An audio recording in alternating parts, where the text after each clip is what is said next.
আবার সেই দিকে ফিরে যাচ্ছি।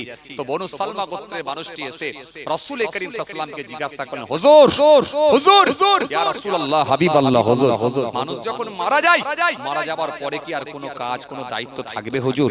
আল্লাহর নবী বললেন, 5টা কাজ তোমার উপরে বর্তাবে, 5টা কাজ তোমাকে করতে হবে। হে তরুণিয়া নওজওয়ান জামাকেরা, ইয়া মুরব্বিয়ানেরা, বাবা রাসূলের কিতাবের মধ্যে পাওয়া যায় আল্লাহ নবী ওই মানুষটিকে সেই সময় বললেন, মানুষ মারা যাবার পরে মনে রেখো আমি রাসূলুল্লাহ বলি 5টা কাজ তোমাকে করতে হবে, 5টা কাজ তোমার উপরে বর্তাবে। আল্লাহর বান্দা সেই সময় বললেন, ইয়া রাসূলুল্লাহ ওয়া ইয়া হাবিবাল্লাহ, হুজুর সেগুলো কি কি একবার খালি বলো।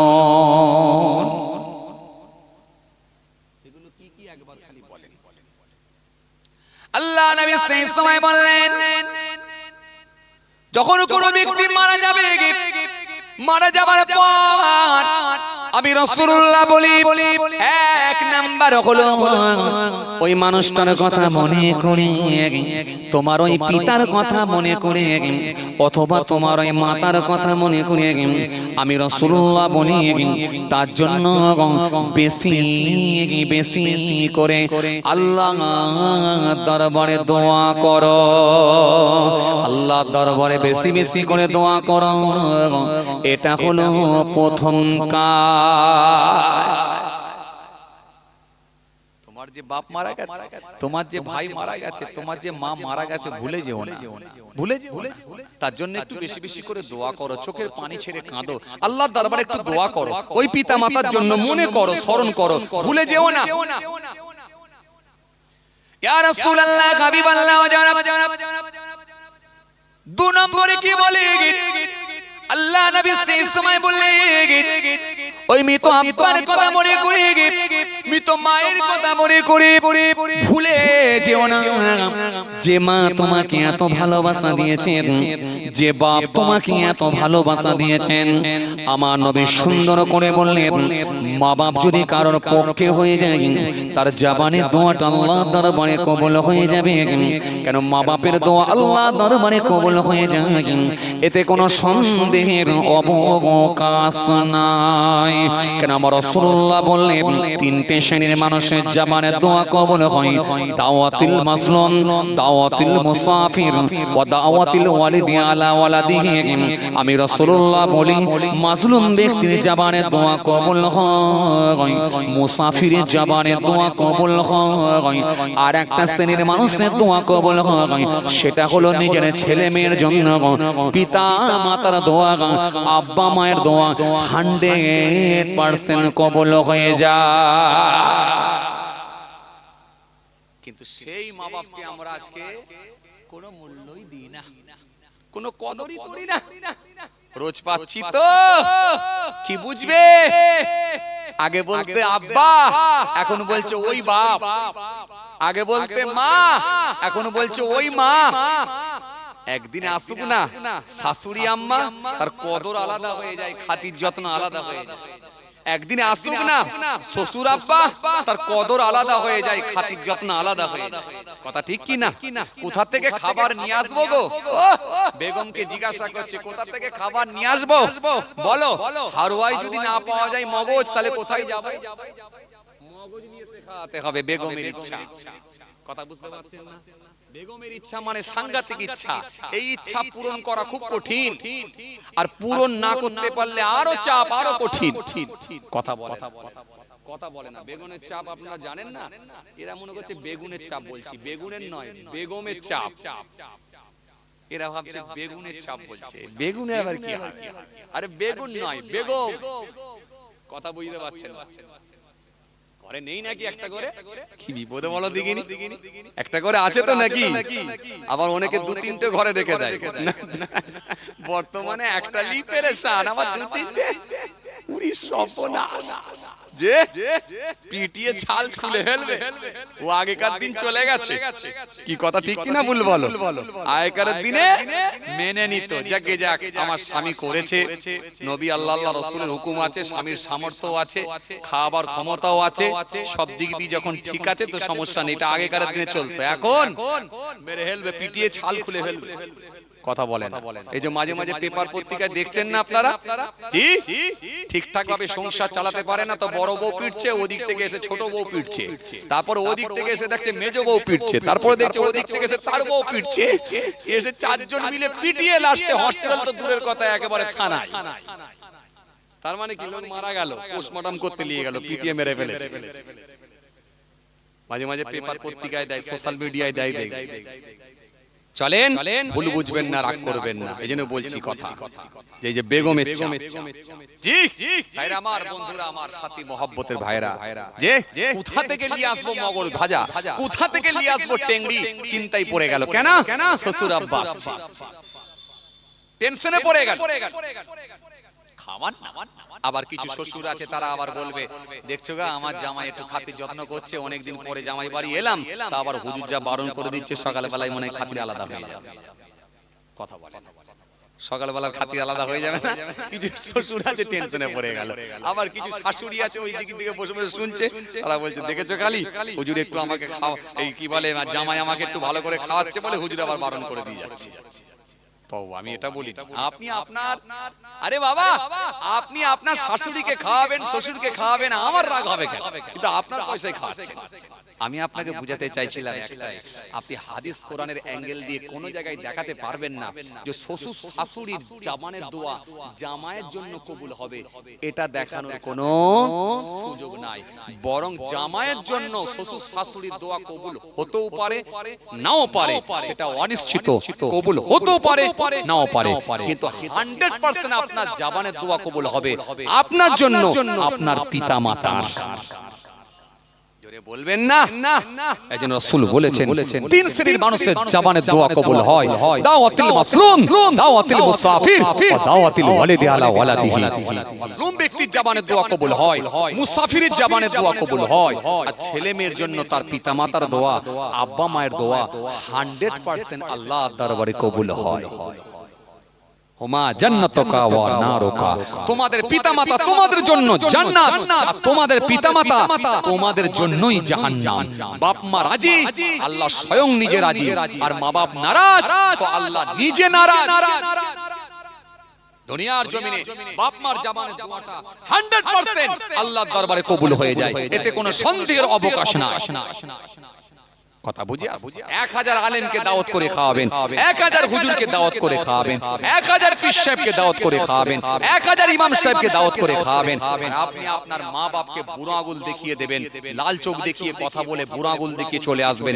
আপনি ভাবছেন যে আমার হুজুরকে দাওয়াত করে খাওয়াচ্ছি, পীর সাহেবকে দাওয়াত করে খাওয়াচ্ছি, ইমাম সাহেবকে দাওয়াত করে খাওয়াচ্ছি, আমার মা বাপের থেকে অনেক, আমার হুজুর অনেক আল্লাহ ওয়ালা মানুষ, তার জবানের দোয়া কবুল হবে। মনে রেখে দিও, এই হুজুর, ইমাম সাহেব, হাফেজ সাহেব সবাই যদি দোয়া করে কবুল হতেও পারে, নাও পারে, তার কোনো গ্যারান্টি নাই। কিন্তু আপনার পিতামাতা আপনার যদি একবার পক্ষে দোয়া করে দেয় 100% কবুল হয়ে যায়। পক্ষে দোয়া করলেও কবুল হয়, বিপক্ষে দোয়া করলেও কবুল হয়, এতে কোনো সন্দেহের অবকাশ নাই। আপনারা বারে বারে ওয়াজ শুনেছেন, জি জি জি জি, বারে বারে আপনারা ওয়াজ শুনেছেন, একবার দুবার তিনবার চারবার নয়, বারে বারে ওয়াজ শুনেছেন। জি জি জি, মায়ের জবানের দোয়ায় আল্লাহ কবুল করে দিয়েছিলেন। জি জি জি, সুলতানুল আরিফিন আল্লাহ বানিয়ে দিয়েছিলেন মায়ের জবানের দোয়ায়। জি, হযরত বায়জিদ বুস্তামি রাহমাতুল্লাহ আলাইহি জবরদস্ত আল্লাহর ওলি ছিলেন, আল্লাহর মাহবুব বান্দা ছিলেন। এই মায়ের দোয়া আল্লাহর দরবারে কবুল হয়েছিল।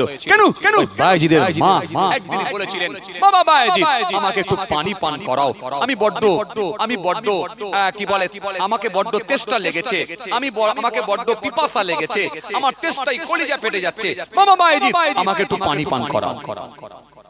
এই ওয়াজ আপনারা একবার দুবার নয়, বারে বারে একাধিকবার শুনেছেন। হযরত বায়জিদ বুস্তামি রাহমাতুল্লাহ আলাইহি হুজুরের আম্মা জান যখন এই কথা বলেছেন, বায়জিদ বুস্তামি রাহমাতুল্লাহ আলাইহি তিনি বাড়ির সমস্ত পাত্রগুলোকে চেক করে দেখলেন, পাত্রের মধ্যে পানি নাই, পাত্রের মধ্যে পানি নাই।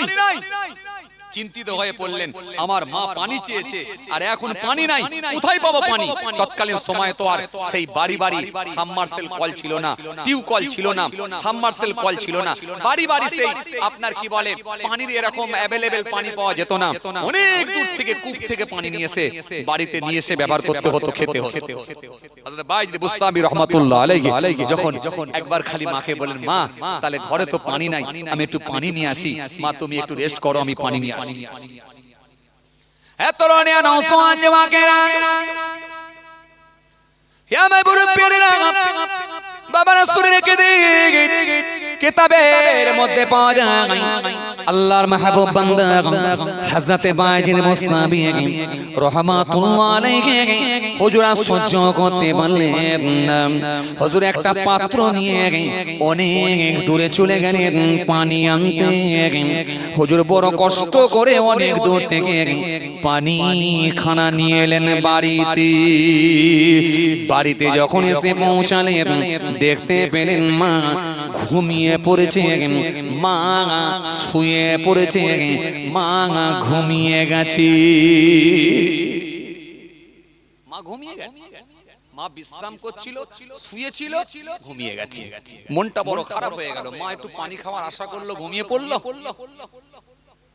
কিতাবের মধ্যে পাওয়া যায় হযরত বাইজিদ বুস্তামি রাহমাতুল্লাহ আলাইহি চিন্তা করে দেখলেন, এখন যদি আমার মাকে ঘুম থেকে তুলি, না জানি আমার মায়ের কাঁচা ঘুম হয়তো বড় কষ্ট হয়ে যেতে পারে। আবার যদি আমি পানিটা কোনো সাইডে রেখে দিয়ে মাঝরাতে যখন আমার মায়ের ঘুমখানা ভাঙবে, হয়তো আমার মা পানিটা না পেলে আবার পুনরায় ঘুমিয়ে পড়বে। মা আমার না খেয়ে পানি না খেয়ে ঘুমাবে। এটা আমি বাইজিদ বড় কষ্ট ভোগ করিয়ে অনেকটা গড়িয়ে গেল। ফজর নিকটে চলে এলো।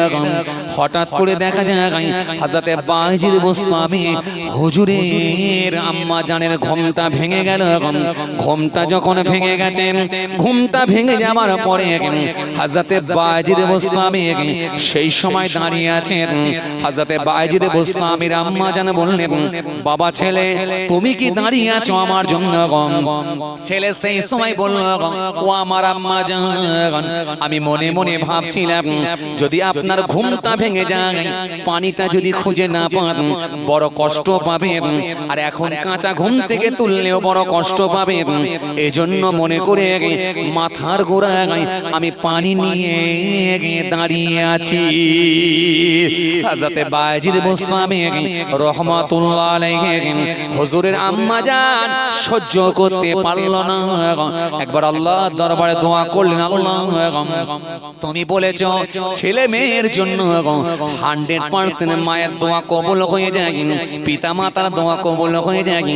ছেলে মেয়ের জন্য ও আমার আল্লাহ, আজকে আমি জননী মা, আমি জননী মা, আমার বাইজিদের জন্য দোয়া চাই।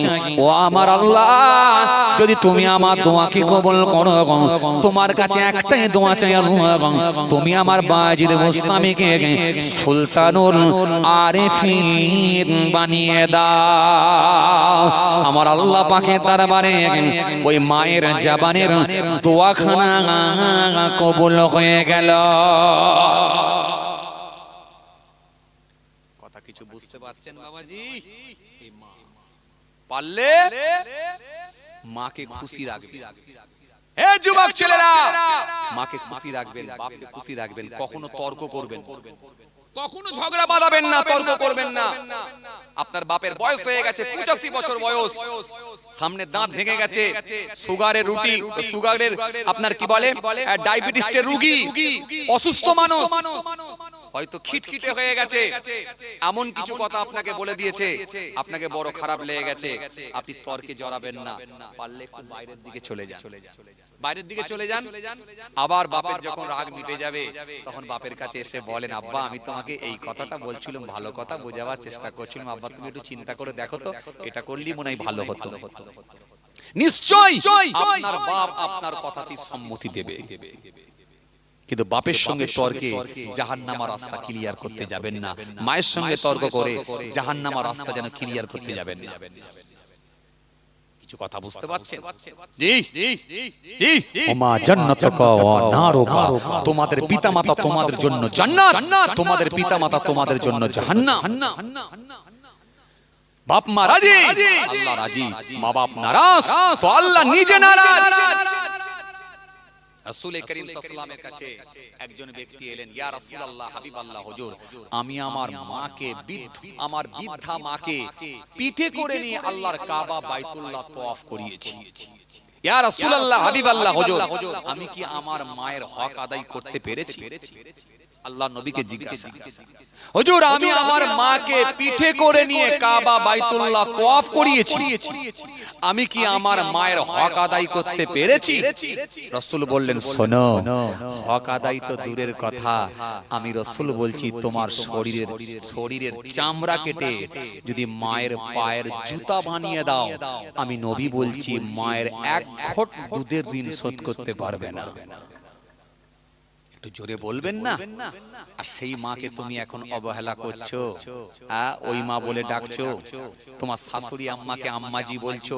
বলো না আম্মাজি, আমার আপত্তি নেই, আমার আপত্তি নেই। তোমার আব্বাজি বলো, শ্বশুরকে আপত্তি নেই। তুমি মগজ ভাজা, ইলিশ মাছ, আপনার কি বলে ভেরি থেকে মাছ তুলে মাছ কিনে নিয়ে এসেছো, আপনার কি বলে টেংরি নিয়ে এসেছো, কলিজা নিয়ে এসেছো, কুপ্তা নিয়ে এসেছো, টিকিয়া নিয়ে এসেছো, তোমার শাশুড়িকে যা খাওয়াচ্ছো খাও না, আমার আপত্তি নেই। তুমি তোমার পয়সায় খাওয়াবে তো আমার আপত্তি কোথায়? নিশ্চয়ই খাও, কিন্তু আমার বক্তব্য একটাই, মাটাকে ভুলে নয়, মাটাকে ভুলে নয়।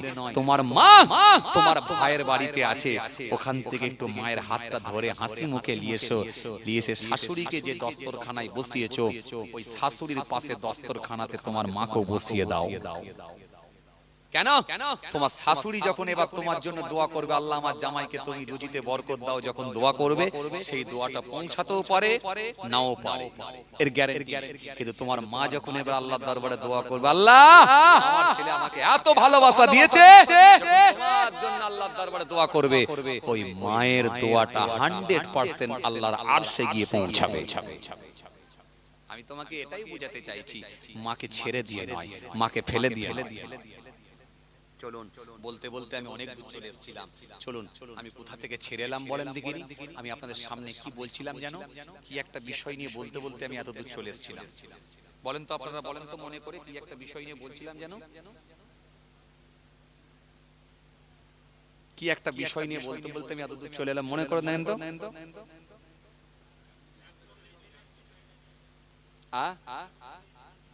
41 দিনের বলছিলাম কি না, তারপরে কোন জায়গা থেকে ছেড়েছি? এই ঠিক ধরেছে, 5টা। হ্যাঁ হুজুর, 5টা কথা বলতে বলতে, হ্যাঁ 5টা ঠিক বলেছেন, ওই জায়গা থেকে ছেড়ে এসেছি। আমার মনে ছিল, আসলে দেখছিলাম যে আপনারা ঠিকঠাক ভাবে নিচ্ছেন নাকি, তার মানে ভাই ঠিকই রেখেছে মনে। 5টা কথা বলেছিলাম, তার ভেতরে 1 নম্বরে কি ছিল বলুন তো? মা বাপের জন্য দোয়া, কারেক্ট অ্যানসার। 2য় নম্বরে কি বলেছিলাম বলেন তো? 2য় নাম্বারটা আর বলবেন কি করে? আমি নিজেই তো বলিনি, আমি না বললে বলবেন কি করে? হুজুর এখনো তো বলাই হয় না, তো বলবেন কি করে? রাসূল বললেন, 2য় নাম্বারে 2 নম্বরে মা বাপের জন্য বেশি বেশি করে ইস্তেগফার করবে। এটা হলো 2 নাম্বার। তোমার পিতামাতা কবরে, তুমি বেশি বেশি করে ইস্তেগফার করো মা বাপের জন্য। এটা হলো 2 নাম্বার। আল্লাহ নবী সেই সময় বললেন, আর একটা কাজ করবে, আমি রাসূলুল্লাহ বলি, বাপকে যেন ভুলে যেও না, মাকে যেন ভুলে যেও না। তোমার মা কবরে, তোমার বাপ কবরে, ওই কবরের সামনে গিয়ে চোখের পানি ছেড়ে আল্লাহ দরবারে কেঁদে কেঁদে মা বাপের জন্য একটু আল্লাহ দরবারে দোয়া করবে, ইস্তেগফার করবে। আর একটা কাজ করবে, তোমার মা বাপের কথা মনে করে বেশি বেশি করে দান সদকা করে দেবে। জোরে হয় না? আরো জোরে, তুমি বেশি যদি দান নাও করতে পারো, 10টা টাকা দান দাও, 20টা টাকা দান দাও। এই 20টা টাকা যখন দান করে দেবে, আল্লাহর গরিব কোন মিসকিনে বান্দাদেরকে যখন দান করে দেবে, একটু বাপের কথা মনে করবে, মায়ের কথা মনে করে যখন তুমি একটু দান করে দেবে, আমার আল্লাহ সেটা সামান্য রাখবেন না, রহমতের পর্বত করে আমার আল্লাহ তাদের কাছে পৌঁছে দেবে। এটা হলো বেশি বেশি করে তোমরা দান করবে। ইন্না নাতাসাদদাকু লিমাউতিনা হাল ইয়াসিলু ইলাইহিম ওয়ালা ইয়াসিলু ইলাইহিম ওয়া ইয়াফরাউনা কামা তাফরাউনা বিল হাদায়া। নবীকে জিজ্ঞাসা করা হয়েছিল, হুজুর দান করি, সাদকা করি, খায়রাত করি, আল ইয়াসিলু ইলাইহিম, সেগুলো কি তাদের নিকট পৌঁছায়? নবী বলেন ক্বালা ইয়াসিলু ইলাইহিম, আমি নবী বলি সেই সওয়াবগুলো তাদের নিকট পৌঁছে যায়। ওয়া ইয়াফরাউনা, তারা বরং আনন্দিত হন, খুশি হন। উইথ এক্সাম্পল, কামা তাফরাউনা বিল হাদায়া, যেরূপ তোমরা তোমাদের কোন আত্মীয়দের বাড়ি কিছু উপঢৌকন, কিছু নজরানা, কিছু তোহফা যদি তাদের কাছে পৌঁছে দেয়, তারাও তোমাদের উপরে বড় খুশি, রাজি, সন্তুষ্ট হয়ে যায়। কথা কিছু বুঝে আসছে বাবাজি? যে বাপ কবরে আর কোনোদিন ফিরে আসবে, যে মা কবরে আর কোনোদিন ফিরে আসবে না। কি শীত, কি বর্ষা, কি গ্রীষ্ম, তুমি কিন্তু আর মাকে তোমার সেই হাসি মুখ দেখতে পাবে না, আর মায়ের সঙ্গে তুমি ভালো ব্যবহার করতে পারবে না, মাকে আর তুমি নতুন শাড়ি পরাতে পারবে না, মাকে আর শখ করে ফল নিয়ে এসে খাওয়াতে পারবে না। এই সুযোগটা আল্লাহ নবী সেই সময় বললেন, আমি রাসূলুল্লাহর একটা বলি দেই, তোমার ওই পিতা, তোমার ওই মাতা, তোমার ওই পিতা, তোমার ওই মাতা, তাদের যারা আত্মীয় বেঁচে থাকবে, বাপের দিকে যত আত্মীয় থাকবে, এটা হলো তোমার দাদু, এটা হলো তোমার চাচা, এটা হলো তোমার বড় আব্বা, এটা হলো তোমার চাচতো ভাই, এটা হলো তোমার চাচতো ভাই, এটা হলো তোমার ফুফু, এটা হলো তোমার ফুফাতো ভাই। এই বাপের দিকে যত আত্মীয় বেঁচে থাকবে, আমি রাসূলুল্লাহ বলে সে আত্মীয়গুলোর সঙ্গে তোমরা ভালো ব্যবহার করবে। বাপের দিকে যত আত্মীয় থাকবে, সেই আত্মীয়গুলোর সঙ্গে তোমরা ভালো আচরণ করবে, মিষ্টি ব্যবহার করবে, মার্জিত ভাষায় কথা বলবে।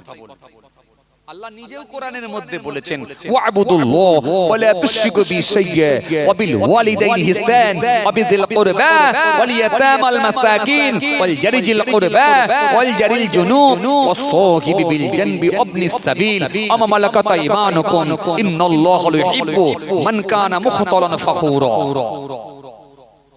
অনেক কথা আল্লাহ বলেছেন। ওয়া বিযিল কুরবা, তার ভিতরে এইটাও বলেছে, এইটাও বলে দিয়েছে। এখানে অনেক কথা, তার ভেতরে এইটাও বলেছেন, তোমাদের আত্মীয়দের সঙ্গে তোমরা ভালো আচরণ, ভালো ব্যবহার করো।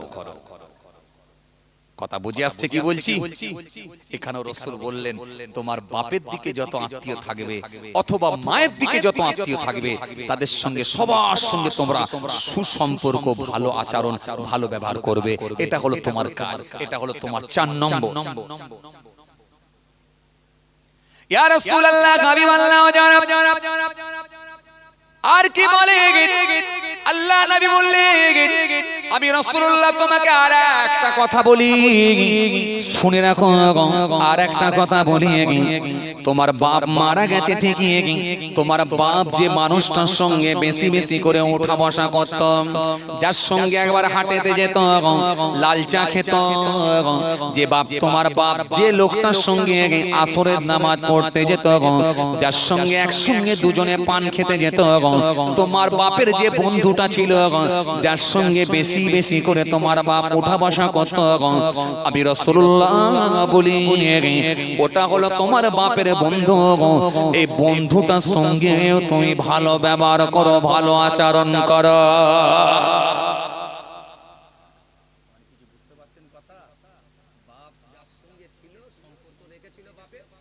বাপের খাতিরের লোকের সঙ্গে তোমাকে ভালো ব্যবহার করতে হবে।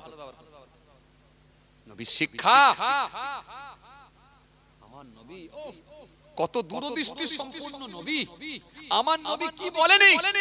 আমার নবী আপনাকে সব শিখিয়েছে। নামাজের কথা, রোজার কথা, হজ যাকাতের কথা, দাড়ি টুপির কথা, সেবার কথা, ভাতৃত্বের কথা, আদর্শের কথা, ইনসানিয়াতের কথা, ঐক্যের কথা, চরিত্রের কথা, কালচারের কথা, শিষ্টাচারের কথা, মা-বাপের খেদমতের কথা, প্রতিবেশীর হকের কথা, আত্মীয়র সঙ্গে সুসম্পর্ক বজায় রাখার কথা, এতিম মিসকিনের সঙ্গে ভালো আচরণ করার কথা, সব টোটালটাই কিন্তু আমার রাসূলুল্লাহ শিখিয়ে দিয়েছেন। কথা কিছু বুঝে আসছে বাবাজি? আজকে আমি শুধুমাত্র বাপ মা নিয়ে আলোচনা কিছুক্ষণ করলাম। আল্লাহ যদি ফের কোনদিন সুযোগ দেয় ইনশাআল্লাহ আলোচনা হবে। আসেন আজকে আমরা আপনাদের সামনে যতক্ষণ আলোচনা করলাম শুধু বাপ মা নিয়ে আলোচনা করলাম, তাই তো নাকি? বাপ মা নিয়ে আলোচনা করলাম, কারণ এটাই আমি বলি অভ্যাস, আমি যেটা ধরি ওটাকে দিয়ে শেষ করি। যাই হোক, আল্লাহ যদি ফের কোনো সুযোগ দেয় ইনশাআল্লাহ আলোচনা হবে। সবাই আমার জন্য দোয়া করবেন, আমি আপনাদের জন্য দোয়া করি। আসেন, শীতের রাতে অনেকগুলো মানুষ এসেছেন একসঙ্গে, আলহামদুলিল্লাহ আল্লাহ কবুল করেন। আসুন ছোট্ট করে দাঁড়িয়ে সালাম পড়ি। ইয়া নবী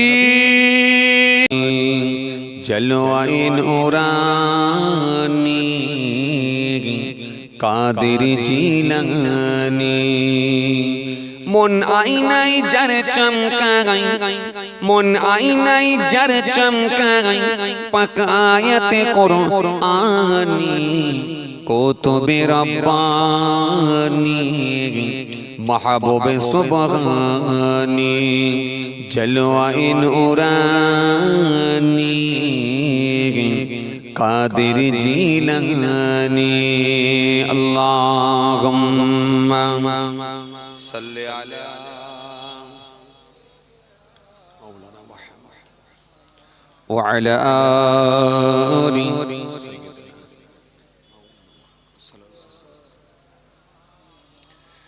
ইলম হাসিল করিতে যখন বাগদাদে গেলেন, সঙ্গে মা ফাতেমা বিবি 40 দিনার দিলেন। ঘিরল সে পথে ডাকাত দলে গো আব্দুল কাদেরকে, আব্দুল কাদের ডাকাত দলে গো শত যে বলে, আছে দিনারি বাবে,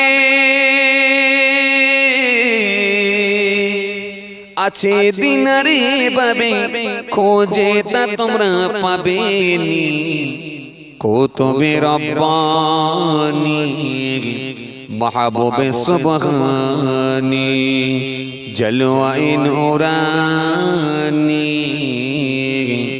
কাদের জিলানী। আল্লাহুম্মা সাল্লি আলা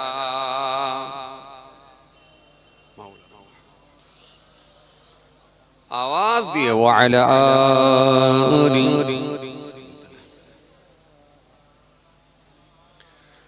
ইলম হাসিল করিতে যখন বাগদাদে গেলেন, সঙ্গে মা ফাতেমা বিবি 40 দিনার দিলেন। ঘিরল সে পথে ডাকাত দলে গো আব্দুল কাদেরকে, আব্দুল কাদের ডাকাত দলে গো শত যে বলে, আছে দিনারি বাবে,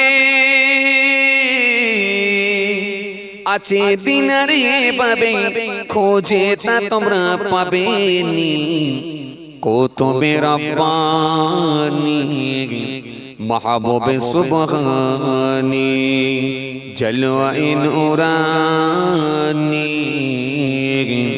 কাদের জিলানী। আল্লাহুম্মা সাল্লি আলা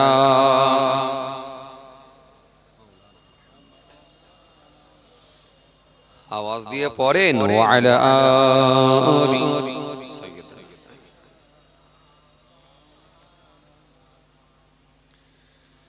পীর গৌস আমার কুতুব দরাই জন্ম নেন যখন, জিলানী যত গর্ভবতী ছিল গো তখন, যন্ত্রণা প্রসাবের ব্যথায় গেল যে ভুলে, সবাই আপনি আপন পুত্র পেয়ে নিজ পেয়ে ওই কোলে 1100 গর্ভবতী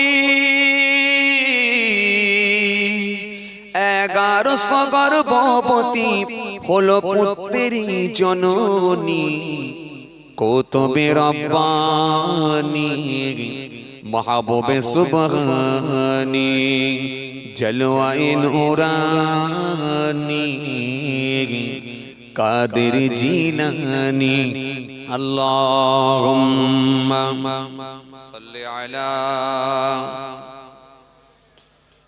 মাওলানা মুহাম্মদ ওয়া আলা আলি সাইয়্যিদিনা মাওলানা মুহাম্মদ সাল্লাল্লাহু আলাইহি وقال الله تعالى في كلامه المجيد والفرقان الكبير يا أيها الناس اعبدوا ربكم الذي خلقكم والذين من قبلكم لعلكم تتقون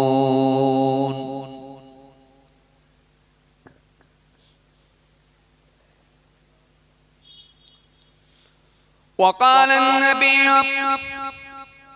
صلى الله عليه وسلم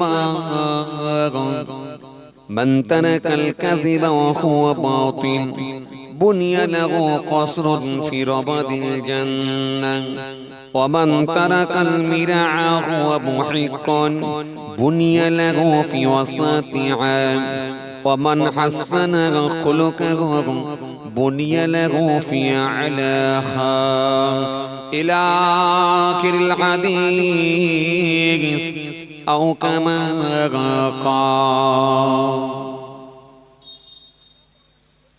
प्यारे हाज़िर मजलिस সদীয় দিনদার ইমানদার পরেজগার মুত্তাকি বয়োজ্যেষ্ঠ আল্লাহওয়ালা প্রবীণ মানুষেরা আজকের মাহফিলে বসে থাকা নামাজি রোজাদার দিনদার খোদা ভীরু আল্লাহওয়ালা মানুষেরা আজকের মাহফিলে বসে থাকা বয়োজ্যেষ্ঠ প্রবীণ মানুষেরা আমার পিতৃতুল্য বাপেরা আজকের মাহফিলে বসে থাকা আমাদের ঘরের সন্তানেরা আমার ছোট ছোট ভাই বোনেরা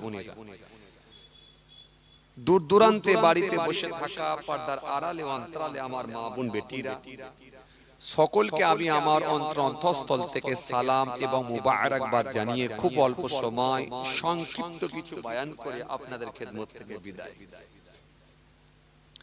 পাশাপাশি আরো জানাই আজকের মাহফিলে ইচ্ছা থাকা সত্ত্বেও যারা এসে পৌঁছাতে পারেননি বিভিন্ন রকম কাজে কামে কর্মক্ষেত্রে আটকে যাওয়ার কারণেতে অথবা অসুস্থতার কারণেতে অনেকে আবার দূর থেকে শ্রবণ করছেন, মাইক্রোফোনের আওয়াজে কান লাগিয়ে আছেন। যে যেখান থেকে শুনছেন বা শ্রবণ করছেন, যে কোনো ধর্মের হোক, যে কোনো বর্ণের হোক, যে কোনো কালারের হোক, যে কোনো কমিউনিটির হোক, জাতি ধর্ম বর্ণ নির্বিশেষে প্রত্যেককে জানাই আমি আমার অন্তঃস্থল থেকে হার্দিক শুভেচ্ছা ভালোবাসা। মহান আল্লাহ পাকের কৃপা প্রত্যেক ইমানদারের উপর হোক, আমরা জোরে বলি আল্লাহুম্মা আমিন। মাশাআল্লাহ, আলহামদুলিল্লাহ। এই সোনাকোপা গ্রামে যুবক ভাইদের প্রচেষ্টায় আপনাদের সকলের সহযোগিতায় মহান আল্লাহ পাকের কৃপায় প্রতি বছরের ন্যায় এবছর আল্লাহ করিয়ে নিয়েছেন ঈসালে সওয়াবের মাহফিল। গুনাহগার এসেছি আপনাদের খেদমতে, আপনাদের ছেলে, আপনাদের ভাই, দরবারে ফুরফুরা শরীফ আশিকে রাসূল সুলতানুল ওয়াইজিন আলা হযরত ছোট হুজুর পীর কেবলা রাহমাতুল্লাহ আলাইহি হুজুরের নাতি অর্থাৎ ছোট হুজুর কেবলার মেয়ে ছেলে দরবারে পীরনগরী হুজুর কেবলা রাহমাতুল্লাহ আলাইহি, যিনি দাদা হুজুর কেবলা রাহমাতুল্লাহ আলাইহি হুজুরের হাতে হাত দিয়ে দস্তে বায়াত সোহবতে আফতাহ কলকাতা 9 নম্বর হালদার লেন। জবরদস্ত আল্লাহর ওলি ছিলেন, আহলে বায়াতের খানদান ছিলেন, যিনার জানাজায় কম বেশি প্রায় 12 লক্ষ মানুষের সমাগম হয়েছিল। আমি সেই হুজুর কেবলার পৌত্র অর্থাৎ ছেলে গুনাহগার আপনাদের ছেলে, আপনাদের ভাই পীরজাদা মাহফুজুল্লাহ হুসাইনি এসে হাজিরা দিয়েছি। অল্প সময় সংক্ষিপ্ত কিছু বয়ান করে আপনাদের খেদমত থেকে বিদায়। এখনো যারা ছড়িয়ে ছিটিয়ে আছেন তাদের কাছে আমার অনুরোধ থাকবে আপনারা এসে বসে যান।